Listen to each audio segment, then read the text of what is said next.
ఇప్పుడు మనం ఈరోజు ప్రత్యేకంగా చూడబోయేది సెమెన్ అనాలిసిస్ మగవాళ్లలో కణాలు ప్రాబ్లమ్స్ ఏంటి అనే దాని గురించి చూస్తాము. ఈ కౌంట్ మామూలుగా WHO స్టాండర్డ్ ప్రకారంగా మనకి ఎంత ప్రెగ్నెన్సీ రావడానికి ఎంత సంఖ్య ఉంటే సరిపోతుంది అంటే 15 మిలియన్గా చెప్పారు. అట్లనే చలనం 30%, దాంట్లో కూడా గ్రేడ్ 3 గ్రేడ్ 4 అని ఫాస్ట్గా పోయేదాన్ని చెప్తారు. గ్రేడ్ 3 గ్రేడ్ 4 అంటే గుడ్ మూవ్మెంట్ ఉన్నట్టు. ఈ ఆకారంలో ఏంటంటే 20% నార్మల్గా ఆకారం ఉంటే ఎక్కువ ఉంటే మనకు మంచిది. 20% నార్మల్గా ఉంటే కొంచెం గర్భం వచ్చే కెపాసిటీ తగ్గుతుంది.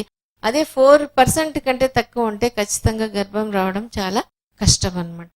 అందుకనే మనం దీంతో పాటే ఈ 3 విషయాలను బట్టి pH అనేది చూస్తాం. మామూలుగా ఇది ఆల్కలైన్ pH, అది 7.2 to 7.8 ఉంటుంది. ఎక్కువ ఉండింది దానికంటే అంటే ఇన్ఫెక్షన్ ఉండే అవకాశం ఉంటుంది. తక్కువ ఉంటే కంటామినేషన్ ఉండే అవకాశం ఉంటుంది. తర్వాత వాల్యూమ్, దాన్ని ఎంత క్వాంటిటీ 2 ml కంటే కొంచెం ఎక్కువ ఉండండి మామూలుగా.